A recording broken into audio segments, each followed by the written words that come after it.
Um, it was hard to find another nightmare. I have to dig and to admit that I'm dumb and I could be even dumber.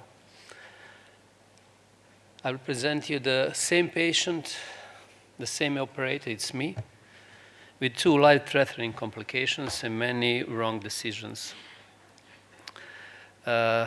Here you can see it's a small hospital. At that time I work in a regional hospital with no equipment. We perform coronary angiography on C-arm by manually rotating the C-arm. No cardiac surgery on site, of course. And my patient was 21 years old. He had a STEMI 8 years ago with 2 bare metal stents in LAD. And he is presented with typical angina and almost pre-shock state, hypotensive diaphoretic dyspnoic, and VT on ACG. After the cardioversion, it was the scar and the elevation in anterior leads. I performed angio, and I will skip it, but you will believe me that there was no in the left main on the diagnostic catheter. There was subtotal stenosis, instant rest stenosis in LAD. And here come the dumb operator putting the guiding. What's the matter, I asked myself. And in the other projection, it was obvious that is the complication type, the dissection with EBU catheter. And you can see in LAD the culprit lesion before I made the dissection. So, bare metal stents with these dimensions, 4-0 long. And after that, 2 drug-eluting stents in LAD. And I think it's good result. So you can ask the dumb operator some questions. Why bare metal stent in left main? Why no pot? No final kissing or pot side pot in left main? But some answers are obvious. I didn't have a drug-eluting stent of that dimensions. I didn't have a non-compliant balloon that I calculated the diameter of the left main. And I decided I will not restore on make elliptic stent in left main with final kissing. So I'll stop. And after 7 years, even with bare metal stent in left main and technical considerations, patients was very good. We see each other every year with no complaints. Now, we have some equipment, but no imaging, no cardiac surgery. Same patients, 7 years old, and I was 7 years old. And he has a retrosternal pain, almost constant. And here I am.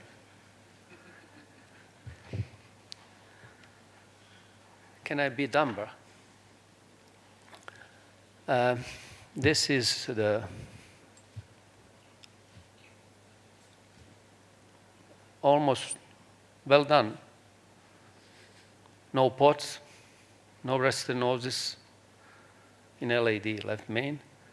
And there is 2 lesions, subtotal lesions in circ and obtuse marginal. Probably the pain and non-STEMI is because of that lesions. So I decided I'll treat it. What I was thinking? Okay, I'll pass with the balloon through the struts and test, is it okay? It goes smoothly to do the predilatation. Didn't open the struts. It goes smoothly, I move it, go and down, it works. So I predilated number and put the back balloon and put it again. The balloon is traveling even after the dilatation. Okay, then the stent will go on. So this is the stent. It goes smoothly through the struts, from the left main, dumb, second dumb. And I put it down, look at the guiding. I couldn't put it down. What will you do at the moment? Three dumb decisions. Expand it here. It goes smoothly. Maybe it will go smoothly outside. Look at the guiding.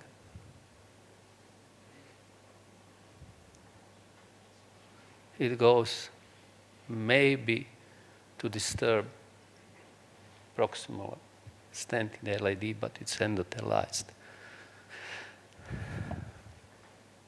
I try to put it down. It doesn't go, and that's dumb. And what happened?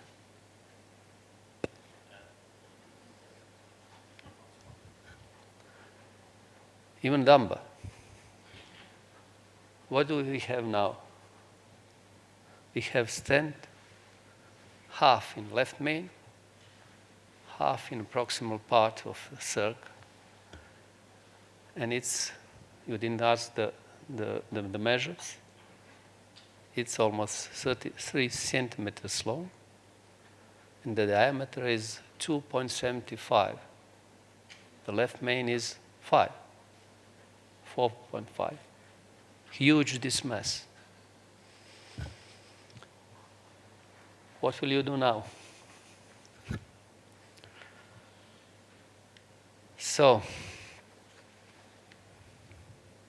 who will try to put it out? Eve? Lovren? I should have expanded distally. 10 years ago, more, I think that we had a similar stent in National Heart, Dr. Kostova, and I was pursuing one similar stent in the left main, down, and I presented this, she presented this case in Lausanne on in the ECC and the complication course, and even I think that she took some, how to say, applause for the result.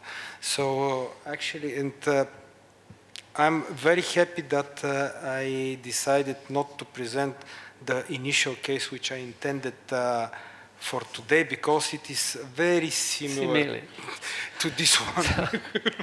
But in the matter of time, and the time is passing, I'll try to finish.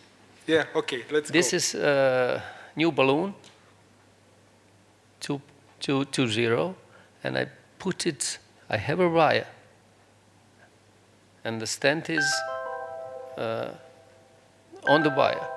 So I put the new balloon in the stent, you can see. And then inflate it to 3 atmospheres. And decided I will push it down and expand it in circ, wherever it could go. But it couldn't go. And then I decided maybe to expand it and put it back. And I was not, I didn't have a courage for that. Maybe to distort the left main and patient will die. So, what are the other options? To put everything out and snare it? No. I think that the only option is to expand it, even with the mismatch. So, this is it. I expand it. I needed extra support wire, body wire, Guidezilla to push it, expand it. Even larger balloons. And then the balloons couldn't cross this angle. It's 19 degrees angle from left main to circ, 2 struts. The struts, you know, and then this is the final result. Maybe it's okay. And then I said, okay, please stop. And I was thinking, okay, tomorrow, femoral approach. Final kissing of left main, POTS, extra support wire in circ, and stenting of circ. And then I think, you are in a small cath lab, you don't have surgery. What is the imaging? And then I said it for my future boss, Dr. Tomolic, and he performed. OCT, delayed everything. There is no fracture of the stent, and put the 2 stents. And he invited me to go to Rijeka to work with him. Not because of that. Thank you.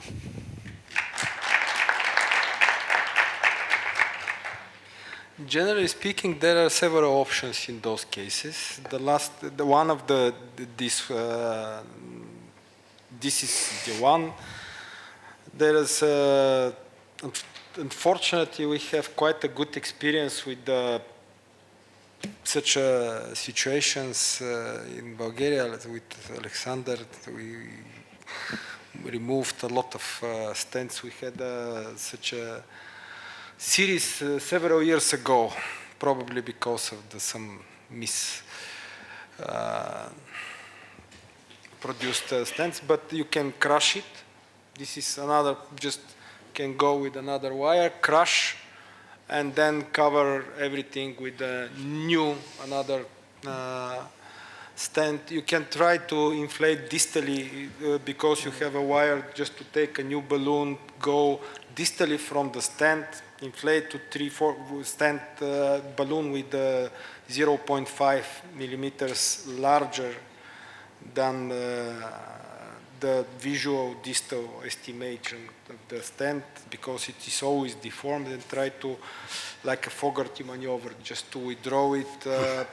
You can try to inflate as you try. Just try to snare? Sorry, snare, yes, snare. But usually what happens is what you have done in most of the cases. Maybe the Guidezilla catheter to go through the struts of the left main stent, somewhere near the ostium, maybe in the ostium of the saccs, and then you can pull it back, because the struts of the undeployed stent and the struts of the left main stent are now like collision between. Yes, but this is a very, you have to be happy to be done. 2 balloons? Yes, you have to be happy just to introduce the Guidezilla. If you can, Guidezilla can catch the proximal part of the stent, you can inflate the balloon inside the Guidezilla just to The problem is that, another option is in fact, the problem is that we cannot randomize to know which one is the best. Yes. There is no way to snare because it's stuck. Yes. I had a worst case deity, so I was really dumber. I exchanged the stent for a shorter one because I thought that, oh, I think it's a little bit too long. So it was a stent in the left main. And I said, okay, just I take it out and I take a shorter one because I thought that, oh, it's too much of a vessel stenting. So when I took out the stent, it was a little bit of like, just a little bit of, some friction, but I took out everything. And so when I pulled out, there was no stent. You couldn't find it. So I said, oh, where's the stent? And it was stuck in the left main ostium, but the problem was there was no wire. Yes. There was this problem because it was a lip. Yeah. And I need to put the wire through. When you have a wire on the stent, you are afraid to lose what you have. Yeah, of course. But you think the only thing possible to dilate the stent there? Actually, we missed the stent on the live with Juan Chico on the Russo Endovascular Days. And the stent was protruding into the aorta. But you were there. Maybe you came in the second day. That was the first day. And with Juan, he made the CTO, and finally we had to implant the stent in circumflex, and the result was absolute, the distal circumflex, and we had the same situation, but we were happier because when he withdrew the stent extended into the aorta, and we were happier. Why we are happier? Because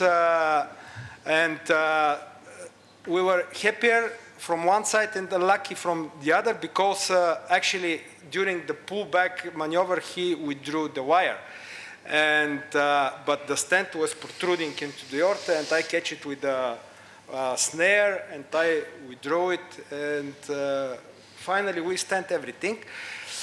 But there are Sasho. Yes. I have one question. Are you sure, because the first time with the left main from LAD is 3.5, right? 4. 4-0. 4-0.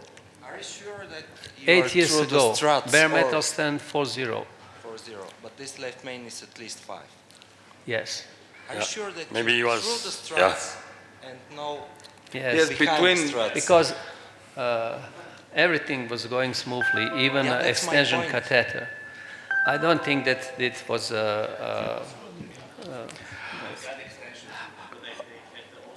Yes. but just another thing. Nobody mentioned the option how to pull it. There another technique I was thinking about. Putting the small balloon distally, 1.5. Godzilla, 1.5, distally from the unexpanded stent. Go with the Godzilla to the stent and the balloon on Yes, the other side Sashko and pull actually everything back. proposed this, But but maybe distortion of the stent was something Yeah. that I'm not afraid yes, to lose anything. okay. Thank you so much, and this is our horror session. As Balkanian says, until we try lion, the king of the animals is the pig.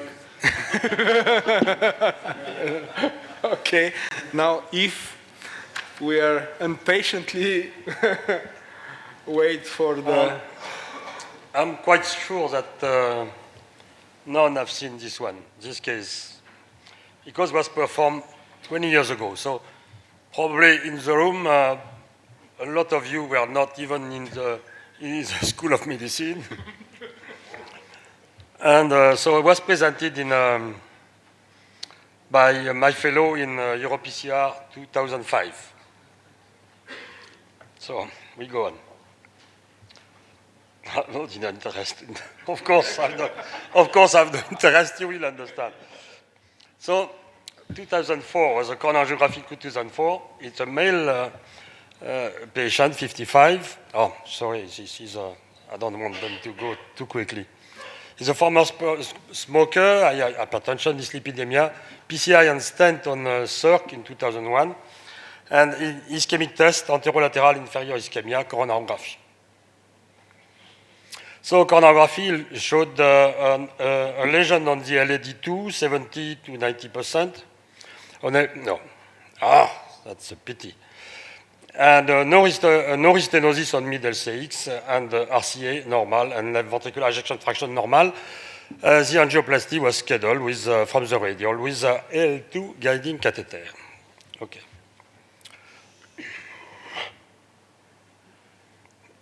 So, any comment in the room? You want me to explain the situation, or? You just stole my case. Yeah, it's nice, huh? Ah. It was terrible, you know. when I quit the cath lab, I was always dreaming, the last years I was dreaming about interventional cardiology, but of course not this. This was a nightmare. I dreamed in 2004. I dreamed about it for 1 year, and that was enough. So this is, what is this? This is a dissection, type F. And so what to do? The strategy. We have surgery, the floor under the interventional cardiology floor. But I think we didn't call the surgeons. What I did is I called a second senior. We had the privilege at that time to have 3 cath labs. So in another cath lab was Marie-Claude Maurice. She went, left the case, her case with a fellow and went immediately. A second senior. This is very important. Huh? I know now that when you are in this situation, you have to do exactly this. From right femoral, because the first approach was radial, from right femoral, my nurse, highly trained, put a counterpulsation. During that time, Marie-Claude was accessing the left femoral, and we decided to change the approach because these samplets coming from the radial, if we come with another shape, will go immediately in the same place, immediately. So of course, we know that, okay, with a bit of time. So from femoral, we decided to use EBU 4.6 French, and to choose a guy BMW. At the time, he was still non-hydrophilic.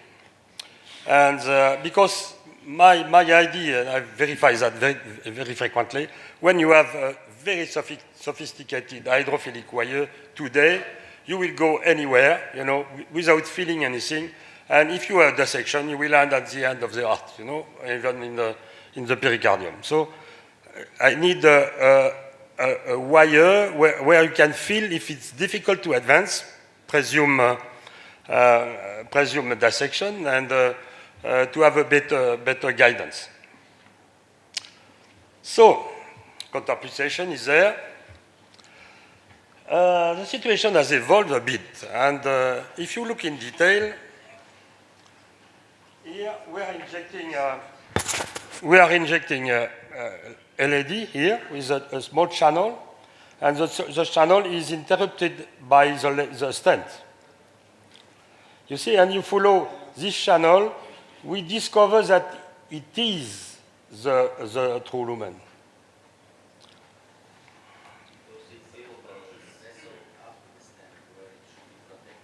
Yeah. So, in fact, it was probably like this, that this is maybe better here. We see a small settle, you know, coming away from this channel. So, I imagine that if I enter this channel, follow it cautiously, I will end in the distal vessel.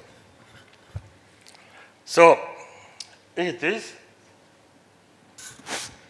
For the moment here, you can be not completely convinced that the distal part in the LED.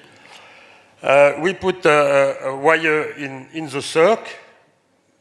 Normally, what the best to do is to put as distal as possible a wire in the 2 main vessels. So, was not the case, exactly the case in the circumflex, but I decided to take care of the LED first.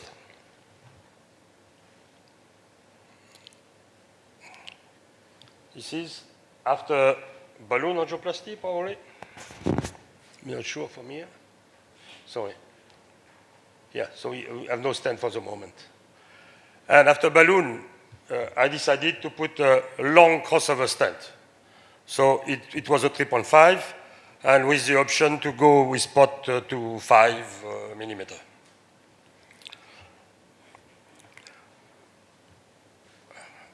So it was the deployment of the stent. At that time, I decided not to pot, because my emergency, the emergency thing to do is to reopen properly the LED. So I'm in front of the stent, it's not fully deployed, it's not on the wall, so you have to take care. I came with another balloon and another stent. So this one, you see, is a bit more distal. I will pull back to do avoid overlap or do a minimal overlap. So this is second stent in LED. And now you will discover why we decided to stent this patient. Well, this is a lesion on LED with small branches. We call that a bifurcation if you want, but the side branches are so small. So for sure, we even probably not protected them. So I decided here to treat this lesion because it was the objective of the PCI. So you see the third stent, 30, 16, again, avoiding long overlap, probably a minimal overlap there. And deployment, of course, I did several inflation. You see that there is some residual stenosis. And the LED. So the patient was not feeling really better, still have scrotal pulsation. Anesthesiologist was at the head of the patient. But I have to say that I was feeling better. And my fellow was just behind me, was also feeling a bit better. So after that, we decided to move to the circumflex. So if we want to move to the circumflex now, you have to do the pot. Because you may do a second mistake going outside. So it was the 4-0. And this is injection. So now we see that probably the stent is not fully deployed because we have not collapsing the dissection at the top here. And the wire is still not on the distal circ. It is in an atrial vessel. So we put wire, we exchange a wire. We put the wire, the circumflex in distal vessel, and we pre-dilated through the left main, we pre-dilated the ostium of the circ. After that, we use the same balloon down to pre-dilate the vessel to reopen it. And of course, we are waiting here for some flow distillate. Okay, the flow is there. And we decided to treat to put a stent immediately before the side branch. Because really the distal bed, we don't want to treat bifurcation there. The distal bed seems to be small, and we had enough problem like this, so we stented there. And looking at the result, I decided to stent also the circumflex proximally, but try not to touch, be away from the ostium, which is apparently correct. So it is, this is another stent there.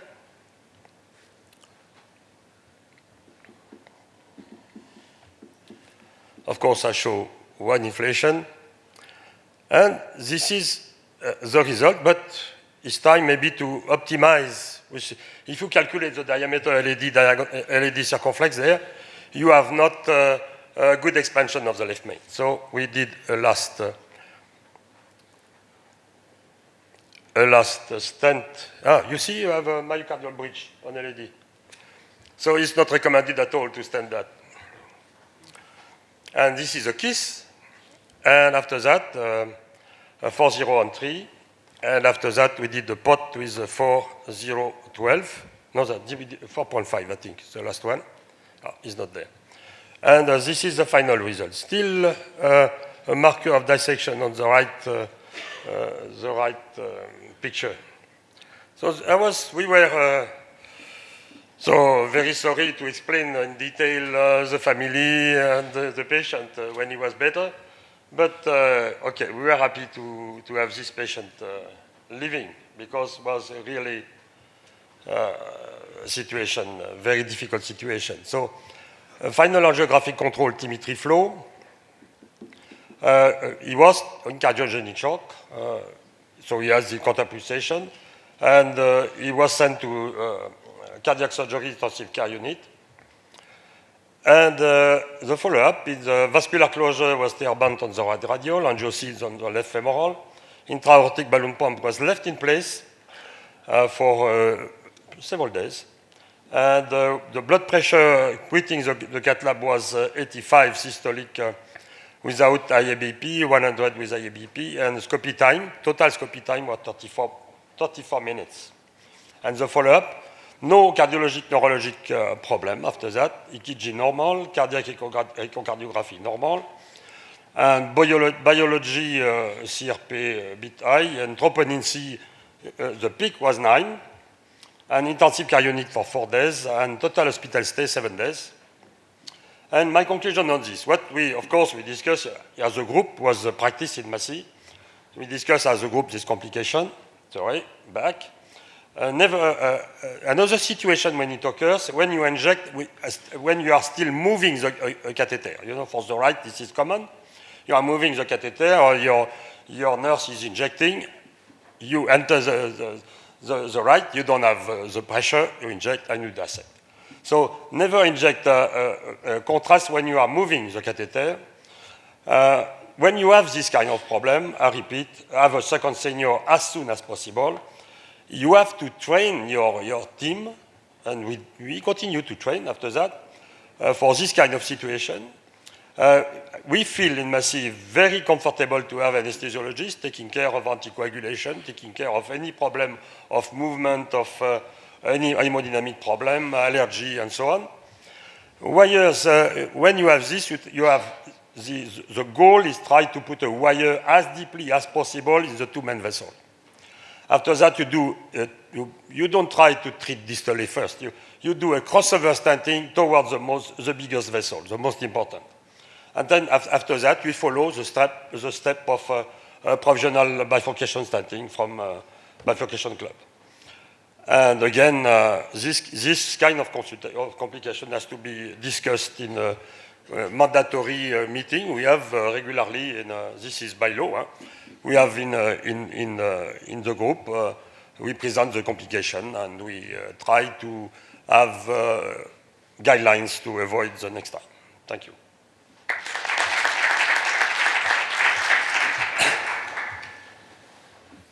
Okay. Question, remarks, any? I will not comment anything because You have a conflict. I have a conflict of interest. Interest, yes.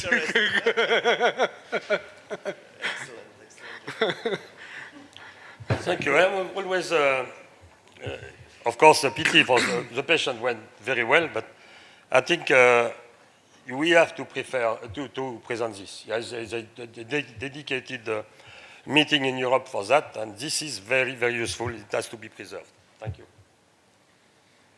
Thank you, Yves, and probably next year we can make some longer. The one actually we discussed with Valerie yesterday, just to make this session first on the first day and longer, just because this is one of the most important sessions. Just because one important thing regarding the complication session we have seen with young operators earlier, I think it is very important to create an ambience of exchange. You know, they are young, they have a problem. They show that in front of a mammoth like me, and this is, you know, they are maybe not very.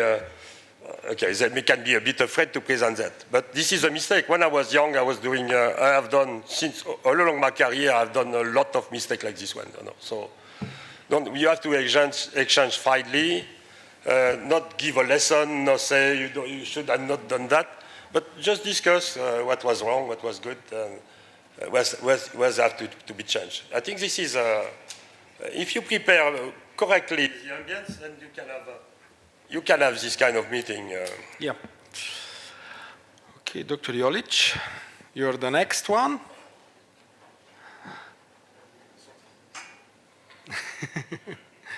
Sorry, I will take wireless mic. I'm too tall for the stationary one, and I have a privilege of not being confined to the stand. So before I start saying something funny, I will say something serious. I'm seriously honored to be in this company. And to my host, I can only say, hvala što ste nas pozvali. I think they understand me.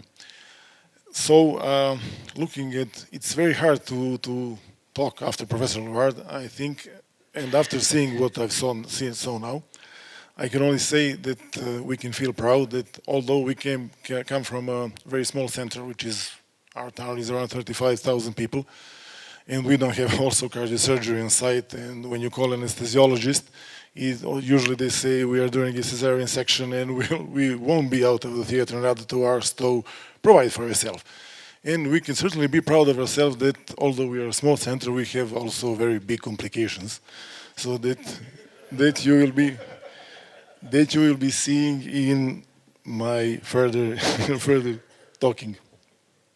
So at that time, it was also 10 years, maybe 12 years ago, I had my hair was a lot less gray than it's now. Maybe it was crazier than now, but then our patient was a woman, 49 years of age, which is right now I'm 49. At that time, 49, so that's it. Smoker, 40 pack years. I didn't see that we have a pointer, yeah. Arterial hypertension, and she had chest pain for 1 hour prior to first medical contact. On admission, more or less normal clinical finding, at least she was cardially compensated.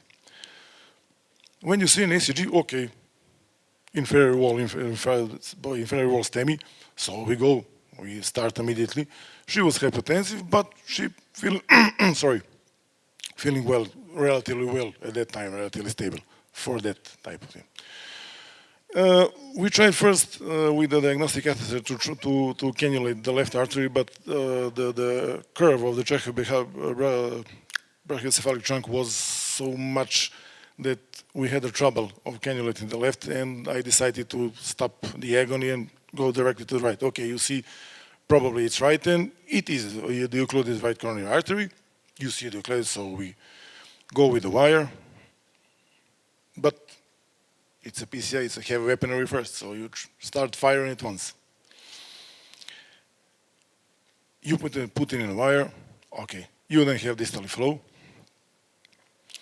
pre-delayed dilation. So we have some flow, put another wire to protect the PL.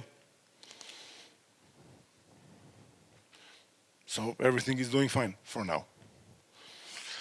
Looks fine, no fuss. We'll be home in a couple of minutes. And then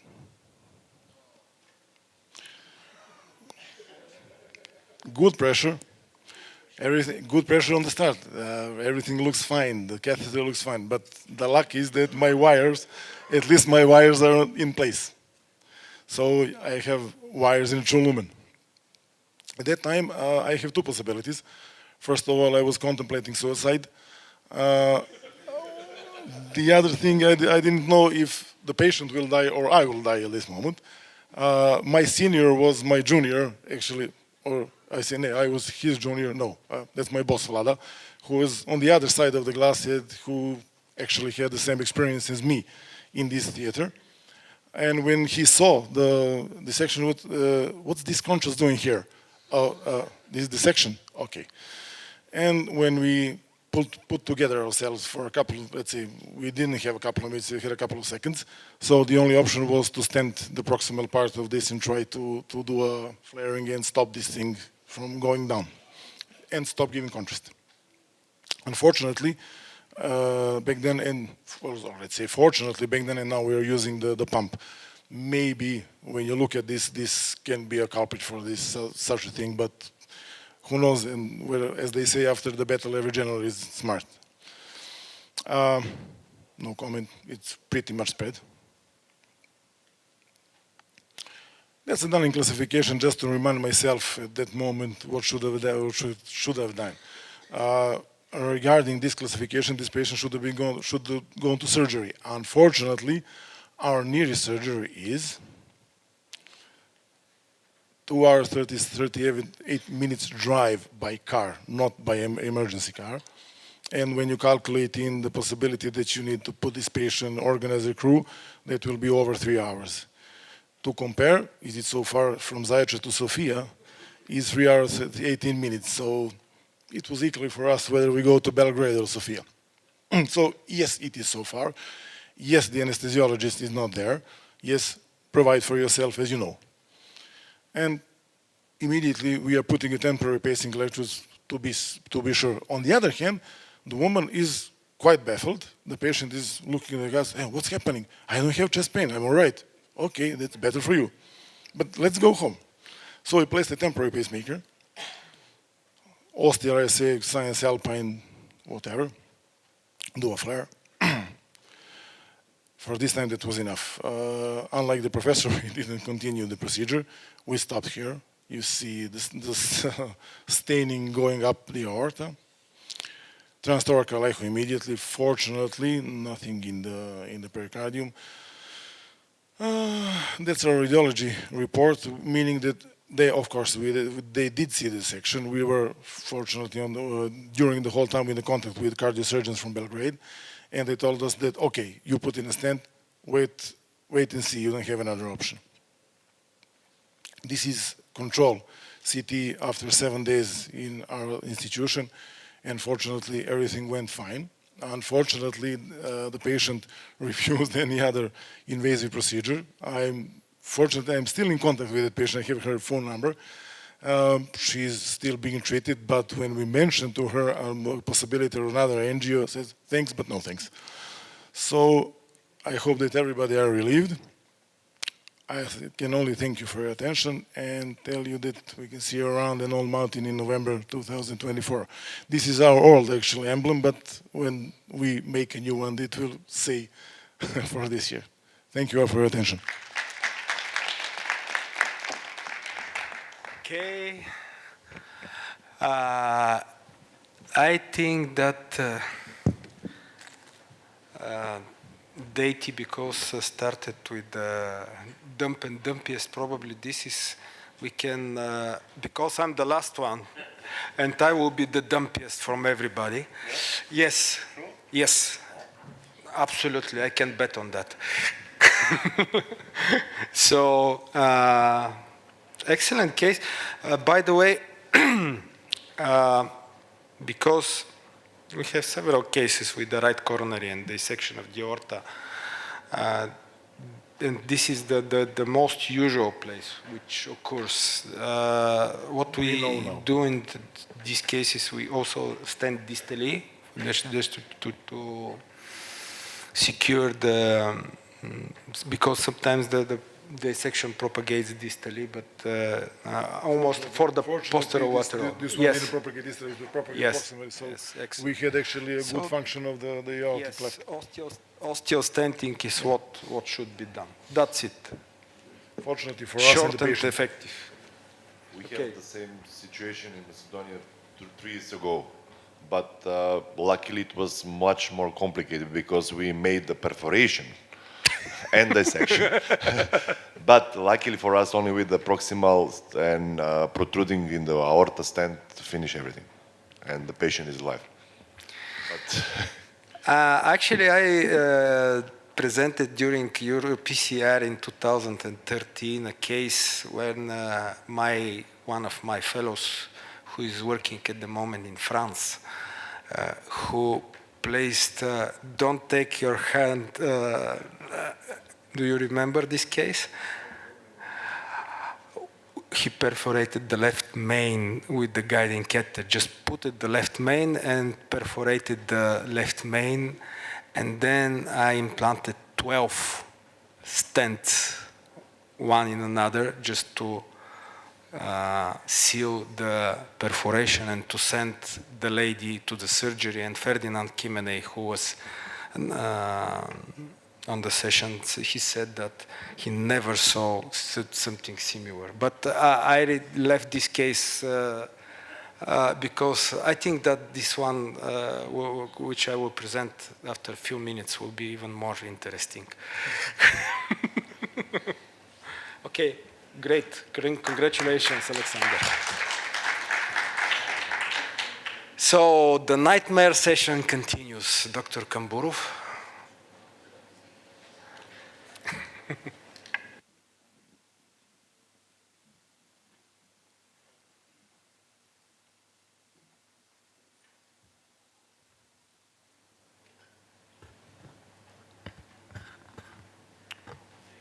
Hello everyone, dear colleagues. Thank you for the privilege to present to you this interesting case that we recently had at our cardiology department with Dr. Stoyanov, and we also had Dr. Şevket Georgilou as our proctor. Okay, it is a middle-aged female who had a 3-vessel severe disease, and she refused CABG, so we scheduled her for a PCI of the LAD and the circumflex, and she also had a CTO of the right coronary artery. The indication for the recanalization of this CTO was angina on extraordinary physical exertion, and the echo showed almost normal. No more chambers, normal ejection fraction, just the basal hypokinesia. So this is we went for the 7 French dual femoral approach, and we used a EBU for the left system, and we used a Ampots left 1.0 for the right coronary. This, you can appreciate the dual injection and also the size of the CTO. This is a extra support scion in the LAD. We also have a septal collaterals and also 1 epicardio from the LAD. Okay, so first we tried not to penetrate, to perforate, but just to slip through the calcium, and we tried that with the Fielder XTR, but we were unsuccessful, so we escalated to Gaia third, and you can appreciate that the Gaia third just went out of the heart border here. So we said, okay, we're done with the guide wire escalation, and we switch to a knuckle with the Fielder antegrade, and then we went retro. First we tried for a couple minutes, maybe around 30 minutes actually, to went through the septals, but we couldn't manage to go through the septals because there were quite a few stents in the LAD, and also the angle was very difficult. So Dr. Şevket Georgilou proposed to go through the epicardial, and we used the SUO 0.3 guide wire, and then proceed to go into the right coronary, and then we managed to secure also a microcatheter. We did a I don't know if you can appreciate, but we did a selective angiogram through the microcatheter, so we were sure that we were in the right place. And this is the time that the patient started to have chest pressure, and the hemodynamics just dropped from like 140/90 to 65/35 blood pressure, and we started immediate dobutamine and dopamine infusions because we couldn't manage to secure stability of the patient. Here you can see that we went antegradely more with the dissection subintimal.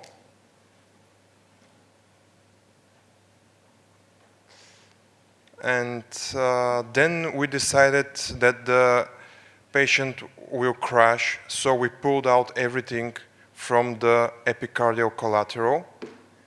And you may now think that that was the nightmare, but the nightmare is still coming.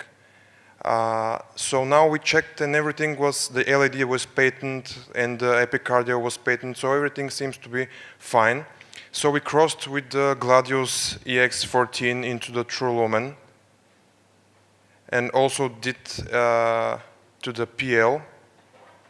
You will now see. Okay, here's what we went to the PL, and then did some balloon dilation, and we dissected the whole RCA. And on the right side, you can see that we tried to go into the PD.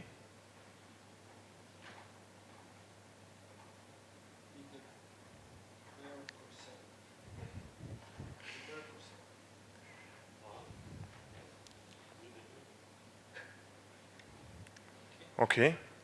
And now on the left side, you can appreciate the Gladius EX14 in action.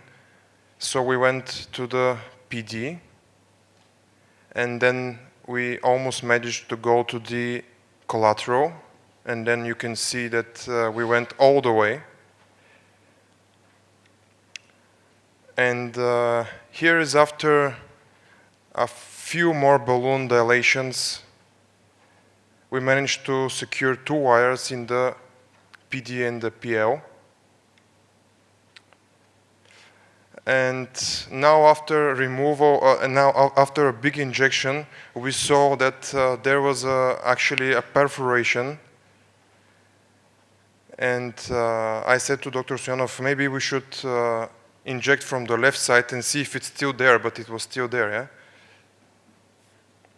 So after a 3-hour-long procedure and almost no questions to the patient, now everybody started to ask every 10 seconds, are you okay? Are you okay? Is everything fine? So we checked the pericardium and everything seems to be fine. We also concluded that that was a perforation to the ventricle. So we watched the patient for around maybe 30 minutes more, and everything seemed to be okay. So we deployed a osteoproximal stent of the RCA, and we left everything like that. So now we will wait for the patient to come back and check, because this is an investment procedure. And for those who missed, that's the Gladius perforating the coronary artery and going straight to the ventricle in a few seconds. You can also appreciate the extrasystoles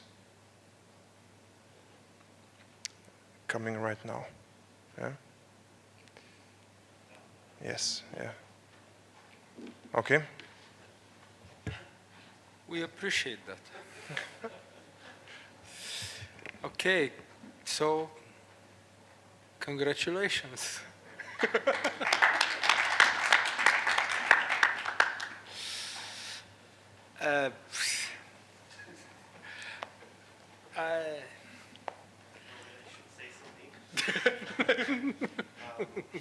It was a really strange case because we had really hemodynamic collapse during the epicardial collateral closing, and because it was only one huge collateral to the right, and we had about 25-30 minutes of really low blood pressure, and after that the patient was doing well, and after this perforation, because this was the last injection of contrast, and when I saw this I was really scared, and I asked immediately for pericardiocentesis kit, but that's why we called the presentation lucky hole, because the hole is not in the pericardium, in the ventricle, and that's we were lucky. Otherwise, we were on the right side of the perforation. Okay, actually the only strange decision for me is not to stent the whole artery and to secure the road to the posterior descending, because actually by coiling from the apical LAD and distal right coronary, you can resolve if any problem occurs. And now to leave this long dissection with only, I don't know, the TIMI flow is 3, but I would personally will stent the whole segment just to be sure that I have an access to this perforation if something happens. No, but if this perforation is sustained, it is in the myocardium.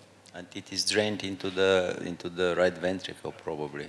Yes. What I see, the first comment is that going retrograde with this inviting collateral, you should pay attention because the wire is coming, and there is a lot of there is almost 360 degrees curve, which is crossable with devices because the diameter of the collateral is big enough. But putting a microcatheter there, it's straightening the curve, and it is collapsing the feeling. Even of stretching is enough to close this No, collateral. the flow is disturbed, and that's why these collaterals, in fact, are very dangerous to do that, just for this reason. On the other side, this extensive dissection that is done, probably the best way is to leave it. Maybe one more stent at the place where there is a re-entry over there at the mid right coronary, and to see what's going to happen after, because the vessels will be modified in the future. It's remodeling, and probably avoid deep. Otherwise, stenting the whole vessel is probably not a good option, in my view. I mean, probably it will work better, but I'm not sure it will wonk stenting result will be fine. I completely agree with Professor Gelev.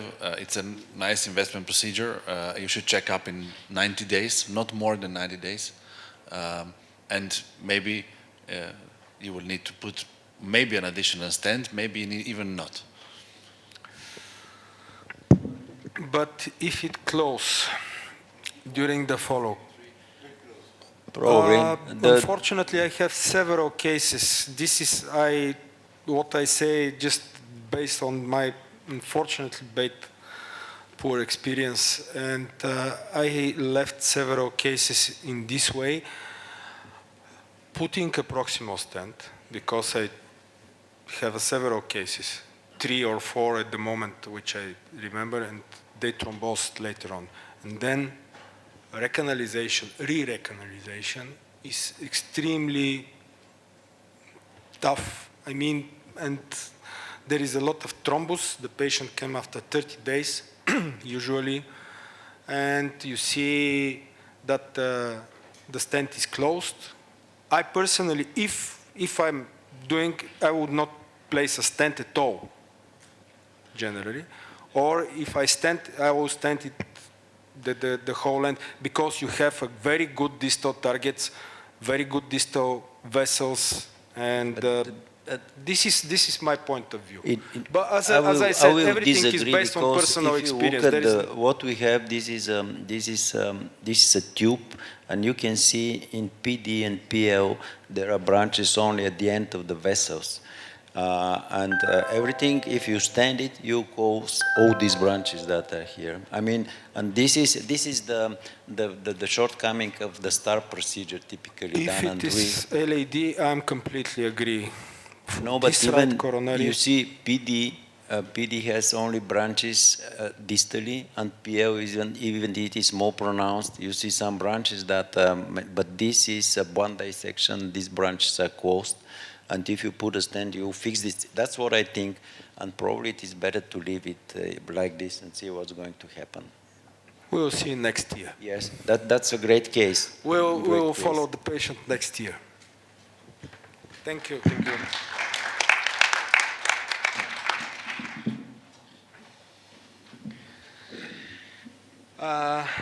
I was joking with Valery and with Nikki that I can organize a session for complications, but that was 2 weeks ago. And I said that I will present a case, and then appeared the second case, and there appeared the third case, which I will show you. This is a case which occurs this Monday. This is a 77-year-old female with classic angina and shortness of breath, with a hypertension, previous transient ischemic attack. And she was admitted because of these complaints. There was a systolic murmur at the apex. These are the lab exams with the increased troponin, but with no dynamics, but increased CK-MB. And the patient had a good Bulgarian cholesterol with more than 6 millimoles per liter. The patient on echo had a high-grade stenosis with the aortic valve area of 0.65 and the peak gradient 90 with the mid gradient 60. With the mild pulmonary hypertension. And this is the ECG of the patient, and we talked with the patient that she must be operated. And this is coronary angiography with some lesion on the mid-LAD, which was not very clear in different projections. And this right coronary with mild disease in the mid segment.